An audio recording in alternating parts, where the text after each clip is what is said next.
Então, bem-vindos à ADNS. Eu vou partir estas 2 horas em 2 blocos de 1 hora, fazemos um intervalozinho a meio para desanuviar um pouco. E eu vou começar por falar um pouco como vamos estruturar esta disciplina, como é que vai ser a avaliação. E depois vou-vos falar das redes neuronais e da aprendizagem profunda no contexto da inteligência artificial, dar assim uma visão de como é que chegámos até aqui, como é que isto se encaixa e compara com aquelas técnicas de aprendizagem automática que vimos no semestre passado e a promessa disto, ou seja, o potencial que isto nos dá usar redes neuronais profundas para resolver este tipo de problemas. Depois, na segunda hora, vou tentar convencer-vos que é verdade, que tem este potencial, falando um pouco como é que a coisa funciona, como é que se treina as redes. Ok, então primeiro esta parte mais burocrática. Os objetivos aqui é dar-vos uma ideia do mais fundamental da teoria, da aprendizagem profunda, falar aqui nestes tipos de modelos, convolução, autoencoders, criar representações úteis dentro da rede que depois podemos usar para, por exemplo, a aprendizagem por transferência, aprender com um conjunto de exemplos para depois usar noutros, etc. Mas também com uma ênfase em aplicações práticas usando estas bibliotecas, o TensorFlow e o Keras. A ideia aqui é que nós vamos começar por falar um pouco da teoria, portanto, começamos as práticas só para a semana, vocês vão ter primeiro 4 horas de teoria antes de começar na prática, mas depois vamos vendo várias arquiteturas, várias técnicas de treino nesta primeira metade para vocês ganharem uma à vontade com o TensorFlow e o Keras. Portanto, esta primeira parte que eu vou dar será até ao dia 22 de abril, que é quando será o teste, durante a aula prática. Portanto, dia 22 de abril, isto é ainda provisório, ainda tenho de confirmar com a coordenação do mestrado, mas em princípio dá para fazer assim, é como costumamos fazer. Neste dia, a aula teórica é só para dúvidas e depois, na hora da prática, temos o teste e este teste vale 30% da nota. Além disso, para esta primeira parte, vão ter de fazer também um trabalho individual, que é um tutorial em que vocês escolhem os conjuntos de dados que queiram e explicam como usar o TensorFlow, o Keras, para criar modelos diferentes, para os treinar, etc. Portanto, basicamente, até à metade do semestre. Assim, a aula dia 22 vai ser presencial mesmo? Sim, as aulas são todas presenciais, a princípio, a menos que aconteça alguma coisa. Sim, é no dia do teste. Sim, é antes do teste e depois temos o teste. O teste é presencial? Sim. Em princípio, este semestre vai ser tudo presencial normal. Presencial pela plataforma ou presencial? Não, mesmo aqui, por escrito, sim. Okay. A menos que aconteça alguma coisa estranha com a epidemia ou assim, volte tudo, vai ser um semestre normal, como era antes da Covid. Vamos ter de andar com máscara e infectar as mãos e assim, mas pronto, o resto. Não há limites para a ocupação das salas, nem nada disso, portanto não vale a pena estar a fazer. Se houver alguma coisa, então o plano é que vai tudo para casa e não há misturas, mas isso será só em caso mesmo de alguma desgraça.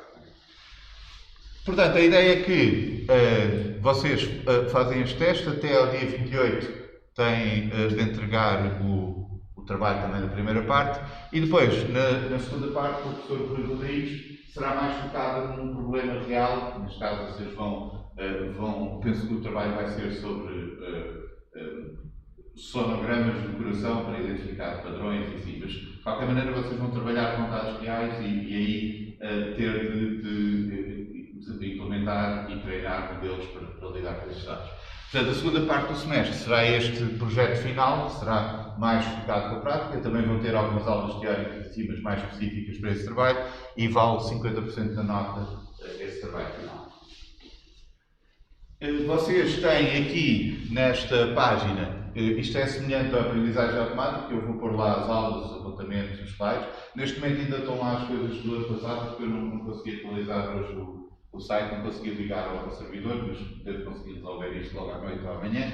Portanto, em breve estará atualizado para este semestre e é como aprendizagem automática. Tem lá o material todo que precisam, pelo menos para esta primeira parte. Depois a segunda parte o professor Rui Rodrigues vai usar o Moodle, mas nós depois damos o link para isso. Vamos nos basear nestes livros. Este artigo aqui da Nature dá-vos uma ideia, assim, uma visão geral do Deep Learning, mas principalmente aquele primeiro livro será o que eu vou referir mais vezes. E o que vamos usar é a mesma coisa que usamos em aprendizagem automática, o Anaconda, mas vocês podem instalar lá o TensorFlow e pronto, ficam já com tudo o que precisam para esta disciplina. Em alternativa, podem também usar o Google Colab, que tem estas bibliotecas todas, portanto, se quiserem, depois, na segunda hora, dou-vos só uma indicação de como podem ligar o vosso Google Drive ao Colab, que é para pôr ficheiros e descarregar ficheiros e assim, mas se preferirem, também podem usar o Colab, que é gratuito. Então, vamos ver aqui um bocadinho uma perspectiva histórica de onde é que se enquadra a aprendizagem profunda, em aprendizagem automática e em inteligência artificial em geral. Portanto, a ideia de ter máquinas que pensam na ficção, na fantasia humana já é bastante antiga, mas a inteligência artificial, enquanto disciplina científica, podemos pensar que começou aqui em 1956, quando estes crânios da altura da computação, da matemática, decidiram que, se calhar, se juntassem todos umas semanas, conseguiam resolver este problema de programar o computador para pensar como um humano, porque a parte da computação, da teoria, assim, em princípio estava lá, agora era só implementar isto e resolver isso. Subestimaram um pouco a dificuldade da tarefa, não se resolveu assim tão facilmente, mas a ideia seria que todos estes aspectos de inteligência, de aprendizagem, raciocínio, etc., podem ser programados e podemos ter o computador a fazer isso. E, inicialmente, a abordagem mais bem sucedida foi em sistemas periciais baseados em lógica, em que nós programamos o computador para fazer explicitamente aquelas inferências que nós poderíamos fazer. E seriam coisas, por exemplo, tentar demonstrar teoremas ou algo assim desse género. Tenho aqui um exemplo, de 1965, deste do MySyn, que é um programa que tenta identificar que tipo de bactéria é que nós temos numa certa cultura, qual é a espécie, e que diz também qual é o raciocínio que está a fazer. Portanto, neste caso, se é gram-positivo, tem uma forma esférica, é coccus e cresce em cadeias, então tem 70% de probabilidade de ser um streptococcus. E desta maneira o sistema tinha lá estas regras todas e conseguia ver quais é que havia de aplicar em cada situação e explicar ao utilizador qual é que era o raciocínio que estava a seguir. E esta parte de lógica, eventualmente bases de dados, de programação em lógica, e há aqui muitas coisas relacionadas com isto, foi onde a inteligência artificial no início teve mais sucesso. Mas, em paralelo com isto, ou até um pouco antes, já havia esta tentativa de modelar matematicamente e computacionalmente o funcionamento do sistema nervoso. E já desde 1943 havia um modelo matemático do neurónio. Os neurónios são estas células tipicamente compridas e que têm aqui as dendrites que nós podemos pensar como receptores, como sensores, que recebem impulsos. E depois há aqui o axónio e nestas sinapses, no terminal do axónio, o impulso é transmitido depois a outras células, ou outros neurónios, ou músculos, algo assim. No entanto, uma particularidade do neurónio é que a resposta não é linear. Se o estímulo estiver abaixo de um certo limite, o neurónio ignora simplesmente, não faz nada. Mas se passa esse limite, então, de repente, a despolarização da membrana propaga-se por todo o axónio e aí há a libertação dos neurotransmissores depois na sinapse. Portanto, se passar o limite, então há um disparo do neurónio que é tudo ou nada. Se ou ignora, ou então manda mesmo o disparo todo. Portanto, temos aqui uma célula que tem uma resposta não linear em função dos inputs que está a receber. E isso pode ser modelado matematicamente se nós considerarmos que a sensibilidade das dendrites está a ser modelada aqui por uns pesos, por uns coeficientes. O estímulo que o neurónio está a receber será um vetor aqui de inputs. Portanto, cada input vai ser multiplicado pelo seu peso, que será a sensibilidade da dendrite correspondente. Depois fazemos aqui esta soma ponderada dos vários inputs multiplicados pelos pesos e passamos por uma função não linear de ativação. Portanto, aí temos aquela resposta se no total aquilo passa um certo limite, dispara, ou então ignora. Isto foi a base para o percetrão em 1958, que até foi anunciado como o início de uma máquina capaz de pensar, de falar, de reproduzir, de andar e assim. Portanto, aqui tínhamos mesmo este autómato inteligente, porque Rosenblatt conseguiu juntar este modelo matemático do neurónio com um algoritmo para aprender quais são os pesos certos que é preciso ter ali para desempenhar uma certa tarefa. Então seria esta regra de atualização. Nós temos aqui uma soma ponderada dos inputs, portanto os inputs são aquele vetor J e os Ws são os vários pesos, a sensibilidade dos dendritos. Temos aqui uma outra constante, um outro peso só para ajustar onde é que vai ficar o threshold, o limite a partir do qual o neurónio dispara. E se isto tudo for maior que 0, então o output é 1. Se for menor ou igual a 0, o output é 0. Portanto, temos aquela output não linear e o nosso neurónio consegue distinguir duas classes, a classe 0 da classe 1, e dispara num caso, não dispara no outro. E a regra para treinar aqueles pesos, para ajustar aqueles pesos, é sempre que há um erro na classificação, portanto, o output do neurónio não é igual ao label que nós queremos prever, que temos lá para, por exemplo, ao target. Então aqui nós multiplicamos por um pequeno fator essa diferença e multiplicamos isso pelo valor do input que passou por aquele peso. E isso dá-nos quanto é que nós vamos alterar o peso. Portanto, se o output ficou aquém do desejado, o peso vai aumentar um pouco, a menos que o input seja negativo, aí faz o contrário, e vice-versa. Portanto, dessa maneira, a cada exemplo que nós mostramos, se nós soubermos o que é que o neurónio tem de dizer, nós podemos ver se há uma diferença entre o que o neurónio diz e o que devia dizer e ajustamos os pesos cada vez que ele erra. Fazendo isso, eventualmente ele vai errando cada vez menos e nós temos um neurónio que aprende, e daí esta ideia que finalmente se tinha conseguido inteligência e agora aquilo ia aprender a fazer tudo, a andar, a falar, a reproduzir-se, etc. Isto foi implementado primeiro neste IBM 704, o percetrão conseguia aprender a distinguir padrões diferentes nos cartões perfurados que eram apresentados. Depois foi mesmo criado, construído como uma máquina autónoma. Tinha uma câmara de 20 por 20 pixels. Estes pixels estavam todos ligados por fios a uns potenciómetros que se podiam ajustar para ser mais ou menos sensível àquele input. Portanto, isto são os pesos do neurónio.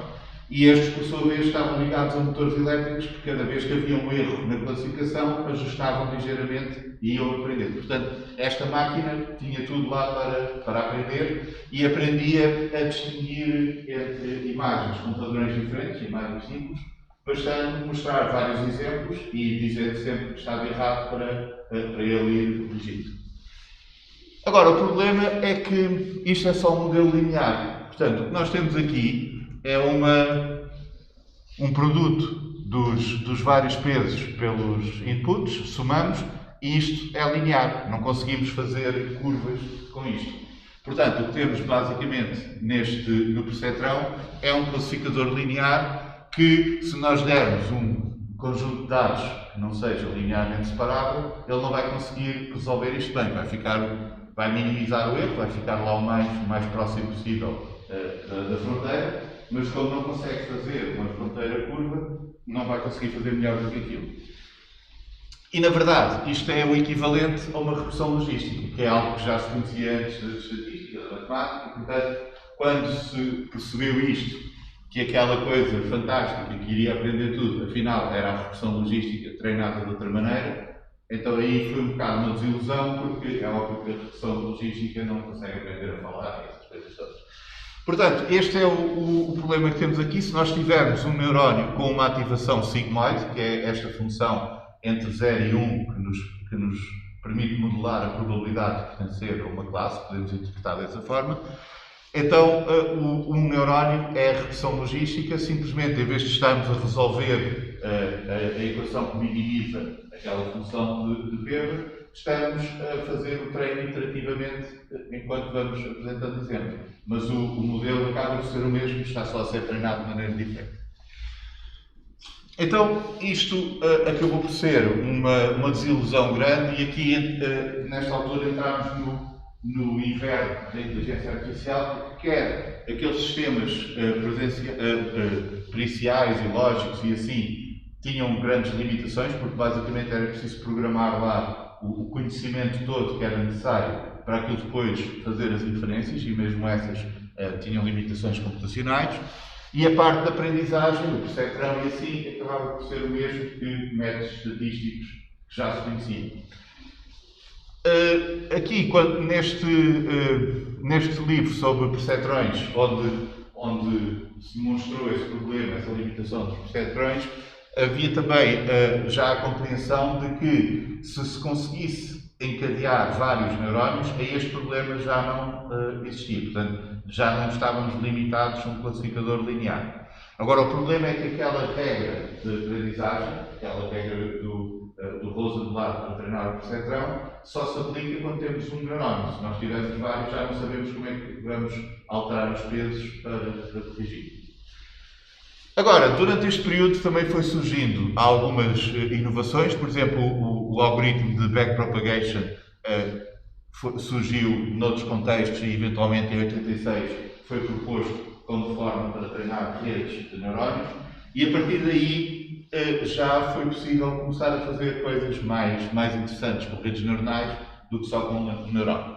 No entanto, nesta altura, nos anos 80 e anos 90, também outros algoritmos de aprendizagem automática foram surgindo e a ideia aqui, esta ideia de tentar pôr o computador a aprender, tornou-se bastante mais realizável, mais prática, conforme se foi encontrando outras técnicas e principalmente também conforme os computadores foram tornando mais poderosos, capazes de lidar com mais dados, etc.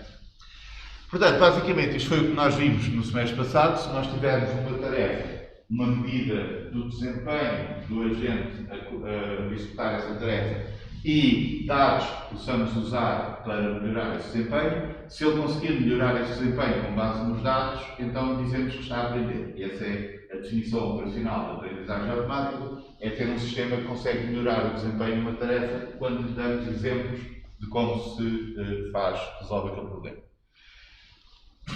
Aqui o que nós temos nos vários tipos de problemas de machine learning, nós podemos ter, no caso não supervisionado, não estamos propriamente a tentar prever algo, mas estamos a querer extrair novos atributos. Pode ser, aqueles problemas de manifold learning, queremos criar uma outra representação dos dados que seja mais útil. No caso de clustering, queremos ter aquelas labels, os clusters, que não são labels que nós podemos dar a priori, mas que podemos usar o algoritmo de clustering para extrair. Portanto, no fundo, é como se estivesse a acrescentar essas features ao nosso dataset. Se tivermos aprendizagem supervisionada, nós temos aqui uma possibilidade de comparar o que o nosso sistema está a dar como output com aquilo que nós sabemos que devia ser o output correto. Então, conseguimos supervisionar a aprendizagem e guiar de maneira a prever corretamente esses valores. Há casos em que podemos ter uma mistura, podemos ter alguns dados rotulados, outros não, podemos juntar este tipo de abordagens. Há outros casos, como a aprendizagem por reforço, em que nós temos algum feedback acerca da qualidade das decisões que o sistema tomou, mas não é possível atribuir imediatamente a cada decisão a responsabilidade pelo resultado final. Por exemplo, imaginem que vocês têm um sistema que está a aprender a jogar xadrez. Eventualmente sabemos se perdeu, se ganhou ou se empatou, mas isso não nos diz exatamente qual é que foi a jogada que fez ganhar, pode não ter sido só uma, foi um padrão de jogadas ali. Portanto, aqui, nestes casos de aprendizagem por reforço, nós temos este problema de acreditar a cada uma das decisões, atribuir uma responsabilidade pelo resultado final e ir aprendendo isso. Mas eu estou a rever isto aqui porque depois nós vamos ver que tudo isto nós conseguimos fazer com redes neuronais também, dependendo da forma como organizamos a rede, o output, as funções de perda, etc. Nós vimos no semestre passado vários algoritmos muito diferentes para resolver este tipo de problemas, aprendizagem supervisionada e não supervisionada. Este aqui não vamos chegar a cobrir, mas com redes neuronais vocês conseguem abordar este tipo de problemas em geral.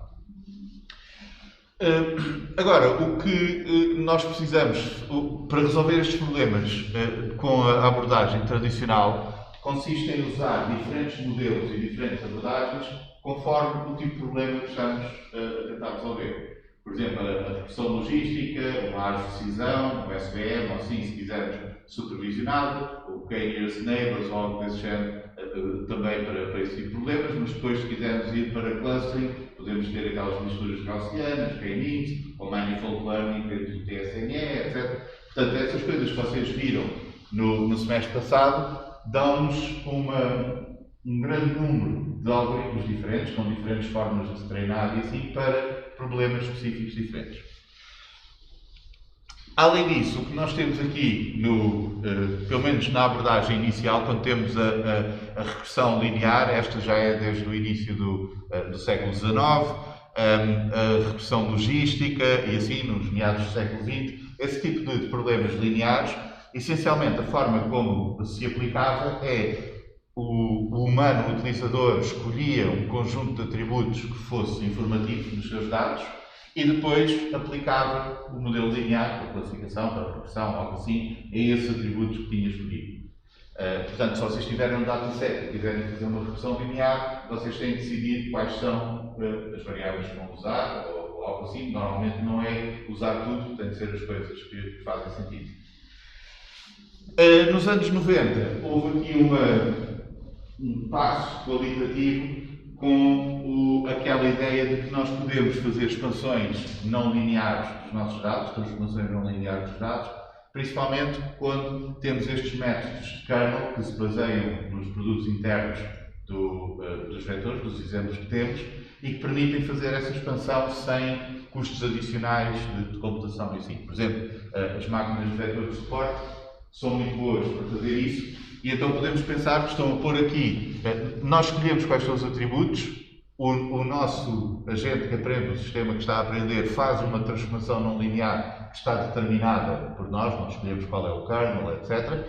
E depois aplica aí um classificador linear. Mas agora está a aplicar isto a um conjunto de dados que foi transformado e que permite ir além do simplesmente desta modelo linear, da classificação linear, por exemplo, que pode ser adequado para conjuntos de dados que são linearmente separáveis, mas se nós usarmos, por exemplo, aqui a regressão logística, como nós estamos a fazer esta função depender de uma combinação linear dos inputs, portanto são os valores daquele vetor de entrada multiplicados pelos vários pesos, o resultado é que quando usamos esta função, mesmo que esta sigmoide seja uma resposta não linear, mas quando usamos esta função para prever a probabilidade de ficar numa classe, a fronteira que nos dá entre as duas classes acaba por ser sempre uma linha reta, porque o valor desta função de probabilidade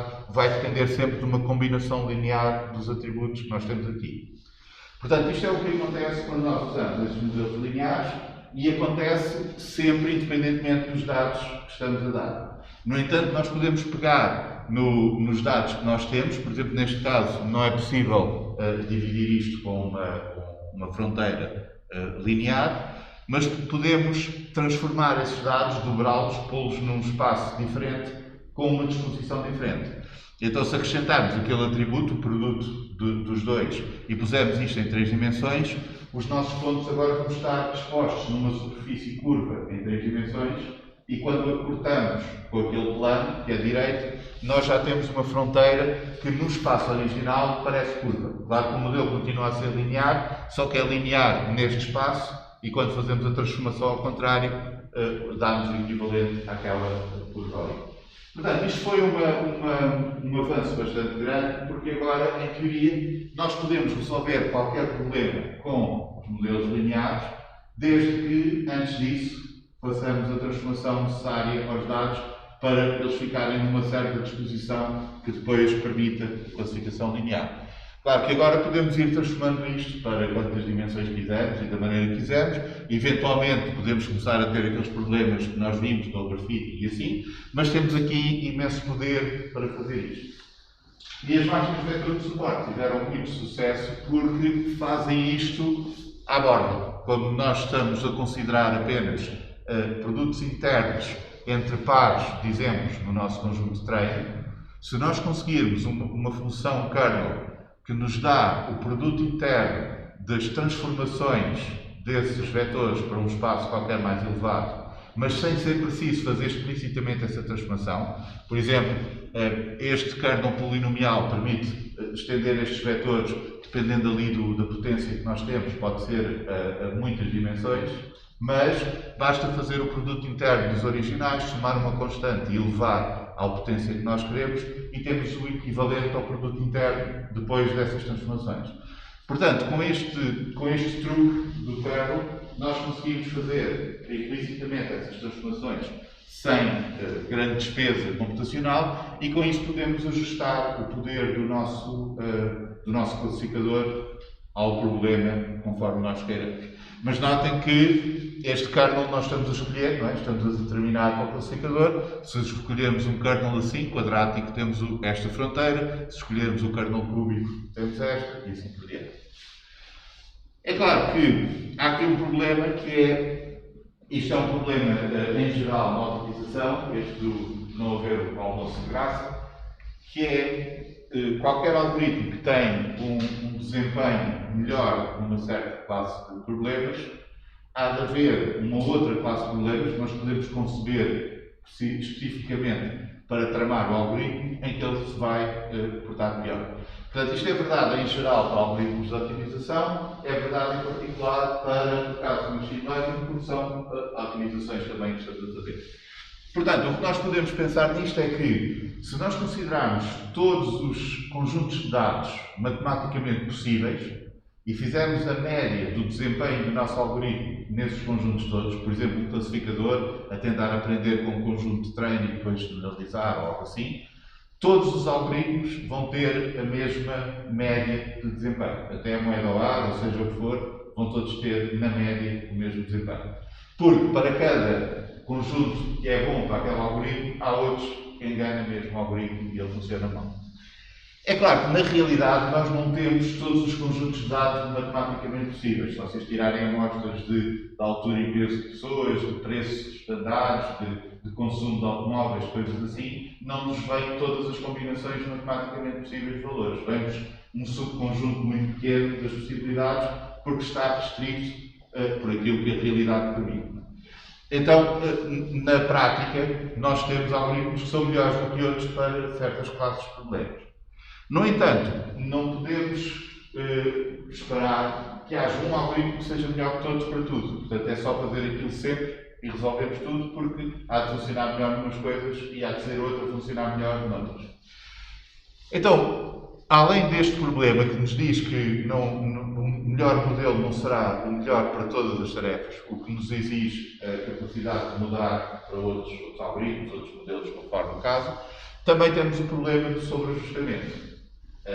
Este é outro caso em que, apesar de para aquele tipo de problemas poder haver um algoritmo que fosse melhor, se nós estamos a agir com informação limitada, podemos correr o risco de estar a generalizar mal porque temos poucos dados.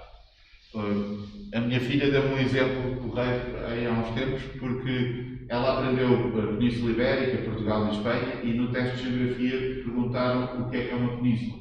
E ela disse que é um conjunto de dois países. Portanto, ela generalizou a partir da informação que tinha, mas foi buscar a característica errada, que não era aquela que generalizava do conjunto de treino. E isto é um problema que pode acontecer simplesmente por causa de termos informação incompleta, não termos os dados todos que precisamos. E então, nesse caso, nós podemos ter de ajustar o modelo que usamos aos dados que temos. Não podemos usar um modelo poderoso, muito poderoso, se tivermos poucos dados ou não muito representativos, porque depois o erro de generalização é grande. Então, basicamente, nós vamos precisar de adaptar a nossa abordagem àquilo, aos dados que temos ou ao problema que temos em cada situação. Portanto, se tivermos modelos que são demasiado poderosos, com poucos dados, ou se o modelo não é adequado para aquele tipo de problemas, nós vamos ter um desempenho pior. Então, vamos ver o que é que nós precisamos para impedir isto. Portanto, basicamente, este problema aqui do sobreajustamento ocorre quando parece que está a correr tudo bem no conjunto de treinos, estamos cada vez a ter menos erro, mas na verdade, se tentarmos generalizar, estamos a enganar-nos. Então, o que precisamos para prevenir isto é uma forma de medir o sobreajustamento. Isso nós já vimos, validação por dados, treino, validação, teste, etc., essas coisas. Mas precisamos também de formas de prevenir o sobreajustamento. Portanto, quando estamos a notar que estamos a perder desempenho fora do conjunto de treino, temos de ser capazes ou de ajustar o método de treino com regularização ou de ajustar o modelo aos dados que temos. Portanto, fazer seleção de modelos para escolher aquele que é mais adequado aos dados. Se pudermos, também podemos usar mais dados. Se der para fazer isso, também é uma forma de reduzir o perigo do sobreajustamento. Portanto, o ideal seria termos uma abordagem que nos permitisse facilmente fazer isto para ir ajustando o poder dos modelos aos dados que nós temos. Então, resumindo, o que é que nós queremos fazer quando usamos a aprendizagem automática? Primeiro, temos de fazer algumas transformações não lineares dos dados para poder aplicar aqueles modelos no fim. Se tivermos um modelo qualquer linear, temos de massajar os dados primeiro. Há diferentes modelos para diferentes problemas, portanto, para diferentes problemas há diferentes modelos que têm melhor desempenho que outros, portanto, nós temos de ser capazes de adaptar o que estamos a usar, o modelo que estamos a usar para os nossos dados, não só por isto, mas também para ajudar a prevenir o sobreajustamento.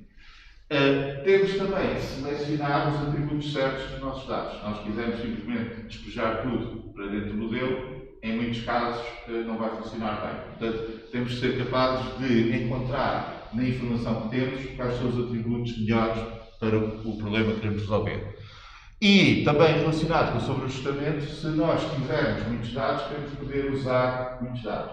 E nem todos os modelos de aprendizagem automática se portam bem com isso. Por exemplo, vocês podem ver aqui na máquina de vetores de suporte que nós estamos a otimizar estes coeficientes, os multiplicadores de Lagrange, um para cada exemplo, mas em função dos produtos internos de todos os pares de exemplos.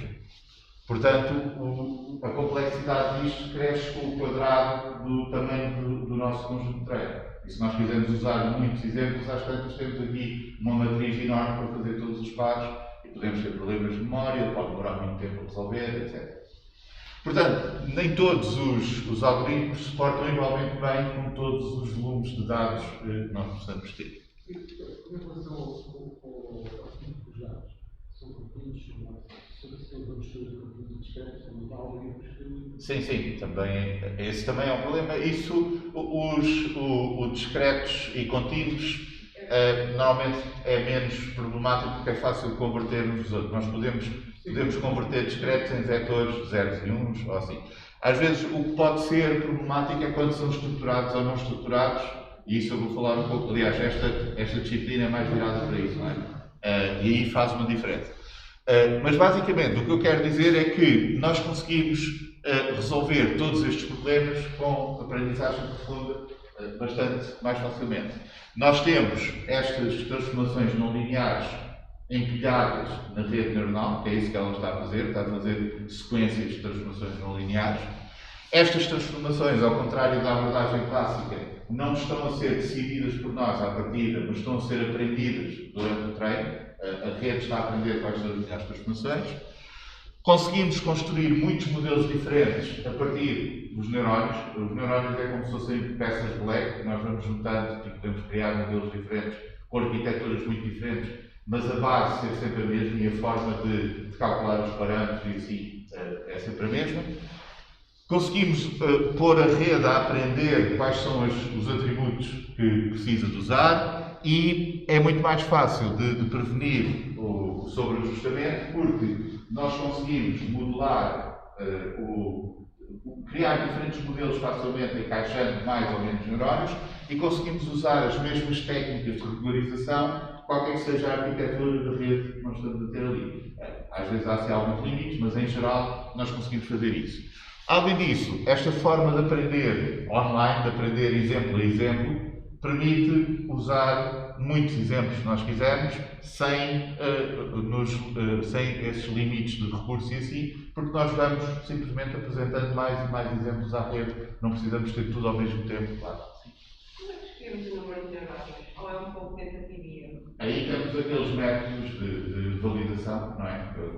No fundo, aqueles métodos que nós vimos no semestre passado, de seleção de modelos, de treino e validação para ver o que é mais adequado, podes usar para dimensionar redes neuronais profundas, exatamente da mesma maneira, só que neste caso tens muita flexibilidade para... Só que vai também ser concorrido.